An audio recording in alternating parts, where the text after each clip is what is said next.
Hello friends. I hope कि आप सब अच्छी होंगे। एम के भगत स्टूडियो में आप लोगों का स्वागत है। आज हम पॉलिटिकल साइंस चैप्टर थर्ड के समकालीन दक्षिण एशिया के MCQ क्यों करेंगे, जिसमें कि हमें MCQ 20 से 25 MCQ देखने को मिल जाएंगे। तो स्टार्ट करते हैं। फर्स्ट MCQ, दक्षिण एशिया के किन देश में राजनीतिक लोकतांत्रिक व्यवस्था है? तो भारत और श्रीलंका। लोकतांत्रिक व्यवस्था भारत और श्रीलंका में, ठीक है। सेकंड क्वेश्चन, दक्षिण एशिया के किस देश में राजशाही शासन है? तो राजशाही कहाँ पर है? नेपाल में राजशाही था, बट अभी जो है ना कि लोकतांत्रिक व्यवस्था को अपना रखा है, ठीक है।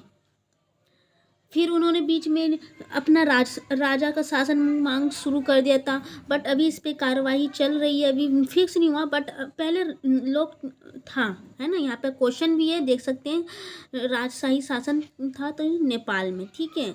अभी नेपाल वालों ने थोड़ा सा लोकतांत्रिक व्यवस्था अपना रखा है, फिर भी उनका फिक्स नहीं है, कब ना जाने वो राजशाही शासन की मांग कर सकते हैं। अभी आप न्यूज़ देखिएगा, खबर, तो बीच में इन्होंने कुछ 1-2 साल पहले ही इन्होंने राजा की मांग करी थी, ठीक है। थर्ड क्वेश्चन देखेंगे, दक्षिण एशिया के किस देश में सैनिक शासन है? सैनिक शासन की बात करिए, किसकी सैनिक शासन की?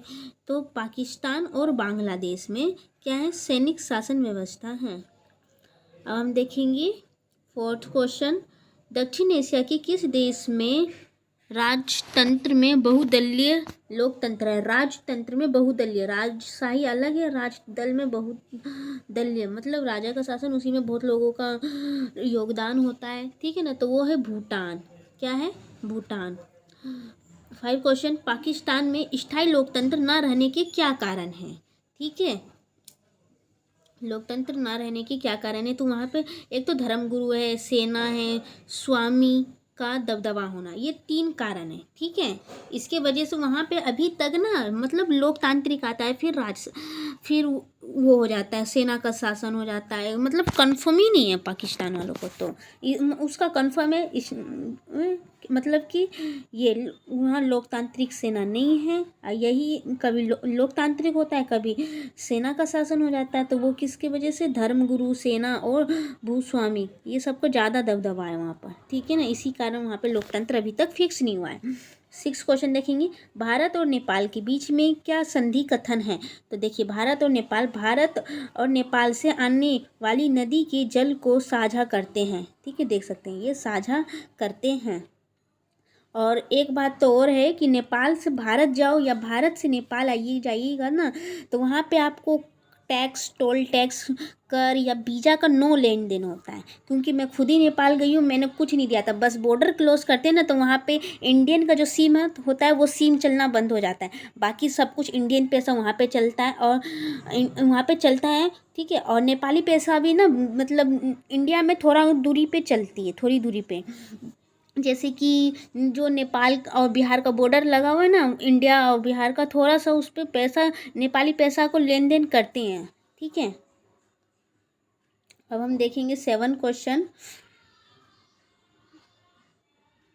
7 क्वेश्चन है, देखिए, दक्षिण एशिया को वह कौन सा देश जिसकी स्वतंत्रता में भारत की महत्वपूर्ण देश है? दक्षिण एशिया की वह कौन सा देश है जो कि जिसकी स्वतंत्रता में भारत की महत्वपूर्ण है? तो बांग्लादेश। मतलब ये क्वेश्चन क्या कह रहा है, दक्षिण एशिया का कौन सा देश जिसकी स्वतंत्रता में महत्वपूर्ण योगदान दिया है भारत ने? तो वो बांग्लादेश है, जो कि बांग्लादेश जो पहले पाकिस्तान का था, तो बांग्लादेश को भारत में युद्ध में जीत करके फिर उसका नाम बदल दिया, बांग्लादेश कर दिया, है ना, इस तरह से। अब हम देखते हैं 8 क्वेश्चन, है ना, निम्नलिखित को कालक्रम के अनुसार व्यवस्थित कीजिए। तो देखिए, कालक्रम मतलब कि इसको सीरियल वाइज लगाना है, ये मैंने साइड में लगाई हूँ, देख सकते हैं, ठीक है। तो अब देखिए, सार्क की स्थापना, ठीक है, सार्क की स्थापना कब हुई थी, स्वतंत्र और बांग्लादेश का निर्माण कब हुआ, स्वतंत्र राष्ट्र और बांग्लादेश पूछ रहा है, ठीक है, स्वतंत्र बांग्लादेश कब हुआ, ठीक है। थर्ड क्वेश्चन सी में पूछा भूटान और संवैधानिक राजतंत्र की स्थापना कब हुई, भारत और श्रीलंका में शांति सेना कब हुआ, भारत और श्रीलंका में शांति सेना। तो अब देखिए क्या होगा, सबसे पहले हमारा ये है, ठीक है, स्वतंत्र राष्ट्र बांग्लादेश, पहले क्या हुआ, भारत ने बांग्लादेश को युद्ध में जीत लिया, ठीक है, फिर दूसरे में क्या हुआ, सार्क का स्थापना हुआ, ठीक है, फिर भूटान में संवैधानिक राजतंत्र की स्थापना हुई थी, ठीक, फिर सॉरी थर्ड में आएगा ये भारत द्वारा श्रीलंका पे शांति स्थापित करना, फोर्थ में आएगा ये भूटान में संवैधानिक राजतंत्र की स्थापना।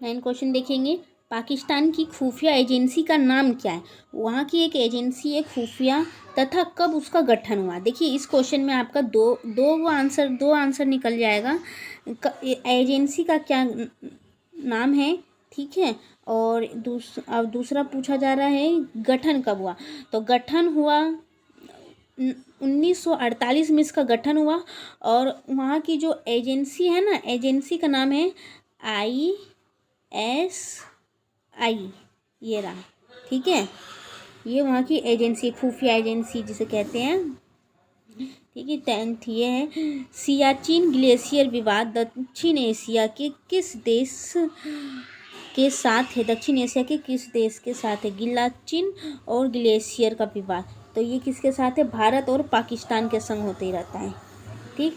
दक्षिण एशिया के देश में कब और किसने परमाणु बम बना लिया था, कब बन गया परमाणु बम, कब किसने बनाया, ठीक है, तो 1990 में भारत और पाकिस्तान में परमाणु बम बना, ठीक है, परमाणु बम बना पहले भारत ने बनाया, फिर पाकिस्तान ऐसी है उसका भी, तो वो भी क्यों चुप बैठता, उसने भी अपना परमाणु बम निर्माण कर लिया, ठीक है। तो अब देखते हैं दक्षिण एशिया में सिंधु जल विवाद कब और किसने सहायता की, सिंधु मतलब कि पाकिस्तान में सिंधु जल प्रवाह होता है इंडिया से, ही सिंधु नदी से, ठीक है, तो वो उसमें विवाद चल रहा था, ठीक है, तो आप देख सकते हैं कि 1960 में विश्व बैंक ने मदद करी थी इस विवाद को सुलझाने में। अभी भी जिस समय मैं वीडियो बना रही हूँ उस समय भी अभी भारत पाकिस्तान के बीच में लड़ाई हो रही है, और इंडिया ने पाकिस्तान को जल देने से मना कर दिया है। अब देखते हैं आगे क्या होता है, आई एम नॉट कन्फर्म, ठीक है। 13 क्वेश्चन देखते हैं, बांग्लादेश कब से कब तक पाकिस्तान का अंग रहा, ठीक है, तो 1947 से 1971 तक ये पाकिस्तान का अंग था, फिर भारत ने इसे युद्ध में जीत लिया, ठीक है, तो वो बांग्लादेश उसका नाम भी बदल गया, पाकिस्तान पहले क्या था, पूर्वी पाकिस्तान, अब पश्चिमी पाकिस्तान, तो अब उसको पश्चिमी ना, तो पूर्वी पाकिस्तान को बांग्लादेश का नाम दे दिया। अब हम देखते हैं ये वाला क्वेश्चन 14, भारत और पाकिस्तान के बीच कब लड़ाई हुई, 1971 में लड़ाई हुई थी, अब 2025 में दूसरी लड़ाई हो रही है, अब है ना। अब देखते हैं यहाँ पे 15 क्वेश्चन, 1989 में भारत ने क्या हासिल किया था, शांति सेना, ठीक है, यदि क्वेश्चन पूछिए भारत ने शांति सेना कब हासिल किया था, तो 1989 में, ठीक है, किसी भी तरह क्वेश्चन पूछा जा सकता है, क्वेश्चन पे ध्यान देना है। अब हम देखते हैं नेक्स्ट क्वेश्चन, 16 लिट्टी कब ख़त्म किया, ठीक है, तो 2009 में लिट्टी को ख़त्म किया गया था। और 70 क्वेश्चन है, 1983 में उग्र तमिल संगठन ने क्या बनाया था, अर्थात संगठन का नाम क्या था, 2 क्वेश्चन है इसमें देखने को मिल रहे हैं, है ना, उग्र तमिल संगठन ने क्या बनाया था, अर्थात संगठन का नाम क्या था, तो लिबरेशन टाइगर ऑफ तमिल इल्मे, ये उन्होंने संगठन बनाया था, संगठन का नाम है liberation tiger of Tamil email, ठीक है, मतलब 2-4 बार आप इसे पढ़िए, लिख के देखिए, याद हो जाएगा। Liberation tiger of Tamil, liberation tiger of Tamil, liberation tiger of Tamil Eelam. ठीक है, अब हम नेक्स्ट क्वेश्चन देखते हैं। नेक्स्ट क्वेश्चन ये रहा आपके सामने प्रस्तुत है। 18 क्वेश्चन है ये है। नेपाल में मोआदी कब चला और कैसा संघर्ष था? तो मोआदी जो चला था, मोआदी एक तरह का मतलब वहाँ पे राजा अपने हिसाब से अपना शासन चलाना। ठीक है, मोआदी उसी को कहते हैं। मोआदी एक तरह से आतंकवादी फैला देना, है ना। तो ये 1990 में मोआदी चला था। ये त्रिकोणीय संघर्ष था। क्या संघर्ष कैसा था? तो त्रिकोणीय संघर्ष था। मोआदी का मतलब आप ये समझ जाइए, एक तरह से आतंकवादी लोग घुस जाते हैं ना, दूसरे नेपाल पे हमला कर देना होता इस तरह का। और उस समय मोआदी के समय कोई भी दुकान बाजार खुला नहीं होता, सब बंद हो जाता है। जैसे लॉकडाउन का थोड़ा हालात बुरा हुआ तो उसी तरह से ये भी हो जाता है। अब नेपाल में लोकतंत्र का बहाल कब और किसने किया था? कब और किसने किया था? तो 2006 में लोकतंत्र का बहाल हुआ और किसके नेतृत्व में किया गया? राजा ज्ञानेंद्र के नेतृत्व में। ठीक है, नेपाल में कब संविधान को अपनाया? नेपाल ने कब संविधान को अपनाया? 2015 में अपनाया था।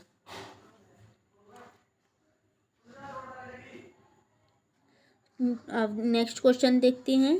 दक्षिण एशिया में किस देश में बिना वीज़ा और पासपोर्ट के आवागमन हो सकता है? देखिए, ये क्वेश्चन मैंने पीछे भी बता दिया था। एकमात्र देश जो है ना वो नेपाल है, जिसमें कि बिना वीज़ा का आन जान होता है। ठीक है, ये है